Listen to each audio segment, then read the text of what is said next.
여러분 한 주간 잘 지내셨나요? 네, 어제까지 우리 광고하신 것처럼 우리 차세대 겨울 사역이 잘 마쳐졌습니다. 수고하신 우리 모든 선생님들 다시 한번 수고 많으셨다는 인사드리고 싶고요. 박승장 청년을 제가 드디어 이름과 얼굴을 매칭시켰습니다. 군대 갔다 왔는데 누구지? 막 이렇게 누군지 참 궁금했었는데, 그리고 박세진 청년의 동생으로 추정되는 청년도 있는 것 같아요. 맞아요? 맞죠? 예, 그런 것 같아요. 모두 환영합니다. 오늘 설교를 시작하기에 앞서서 제가 여러분들께 좀 드려야 될 말씀이 있습니다. 제가 설교를 여러분 얼마나 열심히 준비한지 아시죠? 그렇죠? 근데 오늘 주일 설교를 준비하기 위해서 새벽에 이제 새벽 기도 전 와야 되잖아요. 그래서 새벽 기도를 하면서 이제 기도를 하는데 저를 참 잘 아시는 분들은 아실 거예요. 우리 전도사님이 얼마나 말이 많고 하고 싶은 말이 많은지, 그렇죠? 그런데 기도를 하는데 오늘 읽은 말씀이 자꾸 생각이 나는 거예요. 복음에는 하나님의 의가 나타나서 믿음으로 믿음에 이르게 하나니.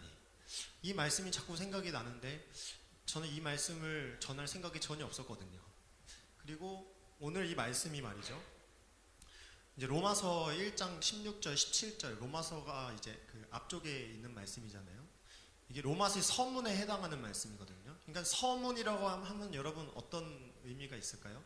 전체를 포괄하는 어떤 주제를 나타내는, 암시하는 뭐 이제 그런 말씀으로 볼 수 있잖아요. 그러니까 이 1장 16절 17절 말씀이 굉장히 함축적이고 포괄적이고, 그 말은 곧 해석이 굉장히 다양하게 있을 수 있고, 또 주석가들에 의하면은 바울이 그걸 심지어 의도했다고까지 설명하는 분들도 있습니다. 자, 그 말은 곧 이 본문으로 설교하는 것은 굉장히 어려운 일인데 왜 하나님께서 자꾸 이 말씀을 생각나게 해주셨을까? 제가 아주 일주일 동안 고민이 너무 많았습니다. 설교를 썼다 지웠다 썼다 지웠다, 심지어 한 편 다 써놓고 다시 지웠어요. 그리고 또 새로 쓰고, 그래서 어제 밤까지 사투를 벌이다가 어제 기도를 했죠. 하나님, 저는 할 수 있는 한 다 했습니다. 준비한 만큼 하겠습니다. 부족함 가운데서도 우리에게 하나님께서 은혜를 베푸실 줄 믿습니다. 여러분도 그런 사모하는 마음, 기대하는 마음으로 함께 말씀을 나눴으면 좋겠습니다. 자, 오늘 이 본문 로마서 1장 16절 17절 중심으로 저는 그리스도교 신앙의 아주 기본적인 주제들을 한 가지 좀 다뤄볼까 하는데요. 제가 먼저 질문 한 가지를 좀 드려보겠습니다. 여러분은 여러분 자신을 사랑하십니까? 여러분 자신을 사랑하세요? 눈빛이 막 동공지진하는 사람들도 있는 것 같은데. 여러분, 우리 기독교 신앙이 되게 이런 이야기들을 많이 하잖아요. 대계명. 첫째는 하나님을 사랑하고, 둘째는 이웃을 사랑하는 것. 그래서 우리 기독교는 사랑의 종교다, 뭐 이런 얘기를 하잖아요. 자, 그런데 예수님께서 내 이웃을 사랑할 때는 조건절을 붙이셨어요. 그것은 내 이웃을 내 자신과 같이 사랑하라 라고 말씀하셨거든요. 이 말은 곧 신앙 안에서 우리가 우리 자신을 온전하게 사랑할 줄 알아야 우리의 이웃도 온전히 사랑할 수 있게 된다는 의미이기도 합니다. 그렇다면 나 자신을 온전하게 사랑한다는 것은 무엇일까에 대해서 먼저 좀 얘기를 해보려고 하는데요. 우리 여러분 가지고 계신 성경을 우리 잠깐 돌아가시지 않아도 되겠네요. PPT 준비되어 있어요. 창세기 3장으로 잠깐 넘어가 보겠습니다. 여러분, 창세기 3장에 어떤 말씀들이 기록되어 있죠? 아담과 하와 이야기. 특별히 아담과 하와가 선악과를 먹고 타락하여서 에덴 동산에서 쫓겨난 이야기가 기록이 되어 있죠. 우리 4절과 5절 말씀 우리 같이 한번 읽어보도록 하겠습니다. 시작. 뱀이 여자에게 이르되 너희가 결코 죽지 아니하리라. 너희가 그것을 먹는 날에는 너희 눈이 밝아져 하나님과 같이 되어 선악을 알 줄 하나님이 아십니다. 여러분, 뱀의 주장이 뭐죠? 뱀의 주장. 하나님께서 선악과를 금지하신 이유가 나오죠. 먼저 그것을 먹으면 변화가 일어나요. 어떤 변화가 일어난대요? 눈이 밝아진대요. 눈이 밝아지고요. 그 다음에 누구와 같이 된다고 기록되어 있나요? 하나님과 같이 된다. 그거를 하나님이 아시기 때문에 인간이 하나님처럼 되는 것을 막으시기 위해서 선악과를 먹는 것을 금지하셨다. 이게 지금 뱀의 주장이에요. 선악을 알게 되는 것. 자, 이 이야기 때문에, 이 창세기의 아담과 하와의 범죄, 타락 이야기 때문에 불만을 갖고 있는 사람들이 되게 많습니다. 어떤 경우가 있냐면요, 이런 경우가 있어요. 아니, 하나님은 왜 선악과를 그 동산 가운데 만드셔가지고, 아니 굳이 어차피 먹을 거 다 아시면서 왜 인간을 유혹하시는 거지? 왜 선악과를 굳이 만드셨지? 이렇게 하나님께 불만을 갖는 사람이 있어요. 또 다른 케이스는 어떤 케이스가 있냐? 아니, 하나님은 왜 굳이 뱀을 창조하셔서 인간을 유혹하게 하셨지? 뱀이 없었으면 아담과 하와가 유혹에 넘어가지 않았을 거고, 그럼 선악과를 먹지도 않았을 거고, 그러면 아담의 원죄가 우리에게까지 오지 않았을 텐데 하면서 이 뱀에게, 이제 뱀을 창조하신 하나님께 불만을 제기하는 경우가 있습니다. 여러분은 어떤 케이스이신가요? 별 생각이 없으신가요? 자, 근데 우리가 이런 질문을 하는 것은 이 창세기 저자, 지금 이 아담과 하와 이야기를 기록한 이 본 저자의 의도하고 전혀 어울리지 않는 질문이에요. 여러분, 우리가 성경을 읽으면서 많은 질문을 던질 수 있지만 본 저자의 의도를 우리가 정확하게 파악하고 질문하는 것이 중요합니다. 자, 이 창세기 저자의 의도에 대해서 좀 얘기를 해볼게요. 자, 성서학자들은 창세기 1장부터 12장까지를 뭐라고 부르냐면 전 역사라고 부릅니다. 프리히스토리. 여러분, 뭐 오늘날 시대는 포스트 모던 하죠. 그럼 포스트, 프리 뭐 이런 게 붙잖아요. 이 프리는 무엇 이전을 의미하는 거예요. 히스토리는 역사죠. 그러니까 역사 이전. 그래서 여러분 성경책에 보면 1장부터 12장까지는 뭐라고 분류가 되어 있냐면 전 역사 이렇게 써 있어요. 그러니까 이 말은 창세기 1장부터 12장까지 이야기는 우리가 생각하는 역사 그 이전의 이야기라는 거예요. 우리가 지금 생각하는 역사. 자, 여기에 전 역사라고 이름이 붙여지게 된 이유가 있는데, 여러분, 오늘날 우리가 어떤 것을 역사라고 얘기할 때 그건 역사적인 거야, 그건 역사야 라고 얘기할 때는 여러분 조건이 있습니다. 그 조건이 뭐냐? 첫 번째는 실증할 수 있어야 돼요. 실제로 증명할 수 있어야 돼요.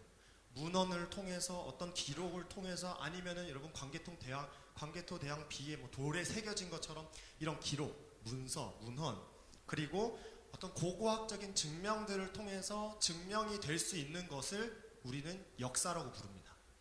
역사로 증명되는 것들, 증명될 수 있는 것을 역사라고 합니다. 자, 그런데 여러분 에덴 동산을 고고학적으로 증명할 수 있으십니까? 있다고 생각하는 분들이 계실 수도 있어요. 그런 시도가 지금도 계속 있죠. 혹은 창조 이야기를 역사적 사실로서 여러분 증명할 수 있습니까? 할 수 있다고 주장하는 사람들도 있기는 해요. 자, 그러나 여기에는 아주 중요한 전제가 한 가지가 있어요. 그것은 뭐냐? 우리가 지금 생각하는 역사는 기록이 있어야 되고 어디 새겨져야 되고 고고학적으로 증명할 수 있어야 되고, 이런 역사라고 하는 우리의 사고 방식이 언제 생긴 거냐면은 18세기 이후에 생긴 거예요. 18세기. 이것을 계몽주의 시대라고 얘기하죠. 계몽주의 시대 이후의 방법론이 역사 실증주의라는 방법론이에요. 우리가 역사라는 것을 규정할 때는 제가 어려울 거라고 얘기했죠. 우리 리더들한테는 증명할 수 있어야 돼요. 문서든 뭐든 증명할 수 있어야 되는데, 이거는 18세기 이후에 생겨난 사람들의 사고방식이라는 거예요. 그러면 18세기 이전 사람들은 그런 식으로 생각을 했다 안 했다? 안 했다는 거예요. 자, 우리나라 역사로 한 가지 예를 들어볼게요. 여러분 박혁거세라고 혹시 아세요? 이 박혁거세 씨가요 되게 기이하게 탄생을 하셨습니다. 어떻게 탄생을 하셨냐면은 무려 알에서 태어나셨어요. 누가 알을 낳았는지는 아직 역사적으로 잘 몰라요. 그 토론이 많이 되고 논쟁이 되고 있대요. 자, 그런데 여러분, 우리가 알에서 태어났다고 하는 사실을 역사적으로 믿으세요? 그렇지 않으시잖아요. 자, 그럼 박혁거세가 알에서 태어났다라는 것을 이 역사가들이 이제 신라의 사람들이 그것을 이야기할 때는 이 박혁거세, 이 신라의 시조가 알에서 태어났다고 하는 어떤 비상함, 다른 사람과는 구별되는 사람, 신라의 시조로서 권위를 부여하기 위한 우리는 신화적 요소라고 여러분 알고 계시죠? 그런 식으로 이해를 하죠, 우리가 보통. 자, 그래서 일반적으로 고대인들은 우리가 지금처럼 생각하는 역사와 신화를 그렇게 막 구분하지를 않았어요. 그렇게 구분하면서 이해하지를 않았다는 거죠. 오히려 이 신화를 통해서 역사에 어떤 의미를 부여하려고 했다라고 보는 것이 더 옳은 표현일지도 모릅니다.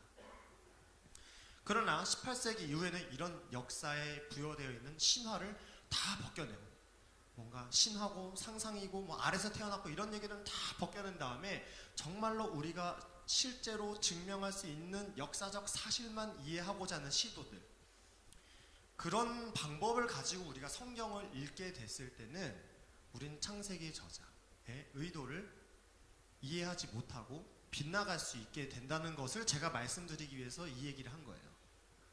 그러니까 지금 우리가 갖고 있는 사고방식은 전형적으로 18세기 이후에 발생한 사고방식이고, 18세기 이전에 발생한 성경을 지금의 관점으로 읽으려고 하면은 제대로 읽힌다 안 읽힌다? 제대로 안 읽힌다는 거예요. 그래서 여러분이 성경을 읽을 때 어려운 거예요. 그러면 우리는 이 전 역사로서의 창세기, 특별히 오늘 읽은 창세기 3장 아담과 하와 이야기를 그럼 어떻게 읽어야 되냐? 선생님 그것만 가르쳐 주시면 되잖아요. 그렇죠? 제가 그 말씀을 드릴게요.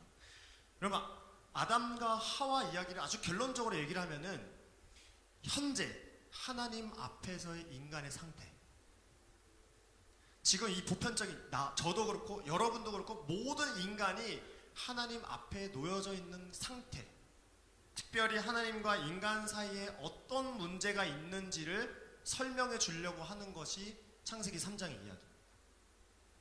그러면 도대체 하나님과 인간 사이에 무슨 문제가 있느냐? 여러분, 선악을 알게 하는 나무의 실과를 먹어서 눈이 밝아졌죠. 그래서 하나님과 같이 되었죠. 그 말은 곧 이제는 인간이 뭐가 되었다는 거예요? 선과 악을 판단하는 주체가 됐다는 거예요. 선악을 알게 한 나무의 실과를 먹어서 선과 악을 판단하는 주체가 되었다는 겁니다.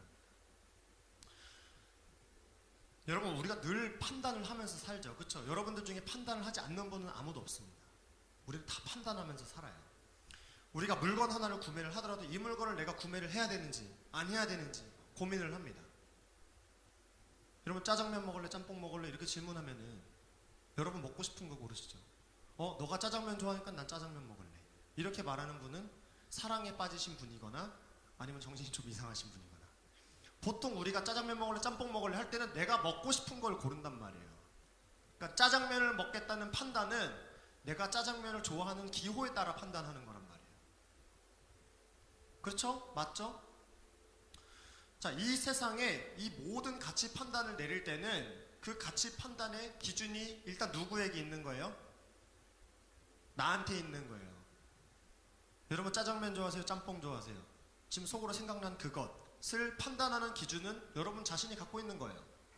자, 근데 이렇게 짬뽕 먹을래 짜장면 먹을래 하는 것만 우리가 얘기하면 괜찮아요. 자, 근데 더 큰 문제들이 있습니다. 여러분, 독도는 누구 땅이에요? 우리 땅이죠. 근데 일본이 자꾸 뭐라 그래요? 독도는 지네 땅이래요. 다케시마라고. 자, 그것도 가치 판단이에요. 우리는 우리 기준에서 판단하고 일본은 일본 기준에서 판단을 하는데 저게 옳은 판단이 아닐 수도 있잖아요. 그럼 어떻게 되겠어요? 충돌이 일어나겠죠. 그렇죠? 그러면은 내가 무언가를 판단할 때 상대방의 판단과 가치 충돌이 일어날 때 이거를 보호할 수 있는 완충 장치가 있어야 돼요. 그것이 뭘까요? 그것이 법입니다. 법. 우리가 무언가 가치 판단을 할 때 말이죠, 내가 나에게 좋은 것을 판단하는 게 나쁜 게 아니에요. 그러나 나의 그 판단으로 인해서 다른 사람에게 해가 끼쳐지는 것을 막는 장치가 법이라는 거죠. 그래서 이 여러분 구약의 율법, 우리가 율법이란 것을 알고 있잖아요. 여러분, 율법을 하나님께서 언제 주셨는지 아세요? 율법을 노아에게 주셨어요? 아브라함에게 주셨어요? 요셉에게 주셨어요? 아니요. 이스라엘 백성들이 200만 명이나 되는 이스라엘 백성들이 출애굽한 이후에 가나안 땅에 가기 시작할 때, 곧 공동체가 형성되었을 때, 집단이 형성되었을 때 하나님이 법을 주셨다는 거예요. 특별히 이 구약의 율법은 우리가 뭔가 하지마, 이거 해, 저거 해, 하지마 이런 얘기들 때문에 뭔가 되게 무섭고 무거운 주제라고 느낄 수 있지만, 구약의 율법도 사실 약자를 보호하고 소수자를 배려하고 이런 것들이 되게 많아요. 율법 자체는 좋은 겁니다. 바울도 율법은 완전한 것이라고 했어요. 자, 그런데 역사는 언제나 그렇듯이 이 똑똑한 사람들이 잔머리를 굴리면서 문제가 일어납니다. 그 말은 뭐예요? 법을 왜곡하는 거예요. 법을 선한 용도로 사용하는 것이 아니라 통치의 수단, 약자를 혹은 다른 사람을 착취하는 수단으로 왜곡하고 변형할 때 문제가 일어나게 되는 것이죠. 거두절미하고 여러분 신약 시대에 죄인이라고 불렀던 사람들이 있어요. 여러분 죄인. 지금 여러분 우리가 하나님 앞에서 죄인입니다 하고 할 때 죄인하고는 전혀 다른 의미예요. 우리는 우리가 하나님 앞에 죄인입니다 할 때는 내가 뭐 좀 잘못하고 죄짓고 막 할 때 나는 하나님 앞에서 죄인이야 이런 도덕적이고 윤리적인 측면에서 우리가 접근을 하지만 여러분 예수님이 사시던 시대는 로마가 이스라엘을 이렇게 강점했던 우리 일제강점기처럼 그런 시대였잖아요. 그러니까 이 유대인들이 세금을 두 군데 내야 됐어요. 하나는 성전에 우리 11조 하듯이 성전에 세금을 바쳐야 됐고 두 번째는 어디에? 로마에 세를 바쳐야 됐어요. 자 그런데 이 로마에 빌붙어 있었던 세리들이 10만 원만 세금을 받으면 될 걸 30만 원 받아서 10만 원은 로마에 주고 10만 원은 자기가 갖고 자기가 이렇게 나쁜 짓을 해도 보호해 줄 수 있는 로마의 어떤 권력자에게 10만 원 주고 이렇게 하니까 이 가난한 유대인들이 로마에는 세 안 내면 죽잖아요. 로마에 세는 줬는데 실제로 성전에 낼 수 있는 세금이 없었던 거예요. 돈이 없었던 거예요. 그래서 성전에 세금을 내지 못했던 사람들은 정죄당하고 너는 왜 하나님 앞에 세금 내지 않아? 왜 11조 하지 않아? 정죄를 받고 죄인으로 낙인 찍혀서 더 이상 유대 공동체 안에서 공적인 활동을 할 수 없던 사람들, 완전히 유대 공동체에서 배제된 사람들, 이런 사람들을 가리켜서 죄인이라고 불렀던 거예요. 근데 예수님은 누구와 함께 식사를 하셨다고요? 죄인들과 함께 식사를 하셨다는 것입니다. 한번 읽어볼까요? 시작. 바리새인의 서기관들이 예수께서 죄인 및 세리들과 함께 잡수시는 것을 보고 그의 제자들에게 이르되 어찌하여 세리 및 죄인들과 함께 먹는가? 네. 예수님이 이렇게 예수님을 이렇게 비판했다는 거예요. 이거와 비슷한 예가 또 한 가지 있습니다. 여러분 안식일 논쟁이라고 아세요? 안식일 논쟁. 여러분 안식일에는 유대인들이 진짜 아무것도 안 합니다. 심지어 엘리베이터를 이렇게 타면은 몇 층에 갈지 버튼을 눌러야 되잖아요. 그쵸? 심지어 그 버튼조차도 안 누르는 거예요. 왜? 안식일에는 하나님이 안식하라고 하셨기 때문에 자기가 노동을 할 수가 없다라는 거예요. 엘리베이터 단추 누르는 것도 옆 사람에게 제가 6층 가야 되는데 6층 좀 눌러주십시오. 이렇게 하고 누르게 한다는 거예요. 자, 그런데 예수님께서 제자들하고 안식일에 밀밭에서 이삭을 자르는 그런 사건이 있었어요. 그랬더니 또 율법교사들이 안식일에 또 일한다고, 안식일에 또 하지 말라는 거 한다고 비판하는 거예요. 그래서 예수님이 또 말씀하시죠. 우리 PPT 한번 보여주시겠어요? 시작. 또 이르시되 안식일이 사람을 위하여 있는 것이요 사람이 안식일을 위하여 있는 것이 아니니. 안식일이 율법이잖아요. 법이잖아요. 유대인들에게 준 법. 그러나 이 법이 사람들을 재단하고 처벌하고 잘라내는데 쓰는 것이 아니라 그 사람들을 위해서 있다는 거예요. 이게 예수님이 말씀하시는 안식일에 대한 의미인 것입니다. 같은 법도 누군가에게는 남을 정죄하는 수단, 남을 핍박하는 수단이 되기도 하고 누군가에게는 다른 사람을 보호해주고 살려주는 그런 수단이 되기도 한다는 것입니다. 하나님께서 오늘 우리에게 말씀을 주시고 하나님의 율법을 주시고 그 모든 이유들은 우리를 보호하시고 우리가 하나님 안에서 안전한 삶을 살기를 원하시기 때문에 주셨다는 것을 여러분 기억하시기 바랍니다. 그래서 이러한 관점을 가지고 우리가 다시 아담과 하와 이야기를 보자면 아담과 하와가 선악을 알게 하는 실과를 먹고 지금 어떻게 하는 거예요? 끊임없이 자기 자신을 정죄하는 거예요. 자기 자신을 비판하는 거예요. 하나님의 율법은 이렇게 기록되어 있는데 나는 왜 이거밖에 못하지? 하나님의 율법은 나에게 이렇게 하라고 했는데 왜 나는 이 말씀에 순종하지 못하지? 난 죄인이야. 내가 이만큼 잘못했으니까 하나님 나를 이만큼 미워하실 거야. 혹은 내가 이만큼 잘했으니까 하나님 나를 축복해 주실 거야. 우리가 이렇게 생각하는 것은 신앙생활이 아니라 종교생활이에요. 아담과 하와의 타락 이후에 인간이 스스로 판단하는 주체가 되어서 저지르는 실수, 우리가 신앙생활에서 이런 것을 하고 있는지 있지는 않은지 점검해 봐야 돼요. 그래서 오늘 저는 설교의 제목을 투쟁과 화해라고 정했습니다. 이름은 되게 거창하죠. 투쟁과 화해. 제가 서두에 여러분께 여러분은 여러분 자신을 사랑하시냐라고 질문을 드렸습니다. 우리가 우리 자신을 온전하게 사랑한다는 것은 말이죠, 하나님의 기준으로 우리를 판단하는 것입니다. 근데 이렇게 얘기해도 뭔가 추상적이에요. 하나님의 기준, 이걸 우리가 율법으로 생각해버리면 또다시 잘한 거, 잘못한 거, 실수한 거, 이런 것을 정죄하게 된다는 것이죠. 그러나 우리가 이 하나님 어떤 분이신가, 하나님은 어떠한 관점으로 우리를 바라보시는가를 우리가 이해하기 위해서 다시 우리가 오늘 읽은 말씀으로 돌아와야 됩니다. 자, 먼 여정을 떠났어요. 우리 다시 한번 말씀 로마서 1장 16절 17절에서 17절만 한번 읽어보겠습니다. 시작. 복음에는 하나님의 의가 나타나서 믿음으로 믿음에 이르게 하나니 의는 믿음으로 말미암아 살리라 함과 같으니라. 아멘. 여러분, 많은 그리스도인들이 자기 스스로와 투쟁하면서 살아갑니다. 자기 스스로와. 나는 왜 하나님의 기준에 이르지 못할까? 나는 왜 하나님의 말씀대로 살지 못할까? 스스로 정죄하면서 스스로 투쟁하면서 살아갑니다. 그러나 여러분, 하나님은 우리 자신과 화해하기를 원하십니다.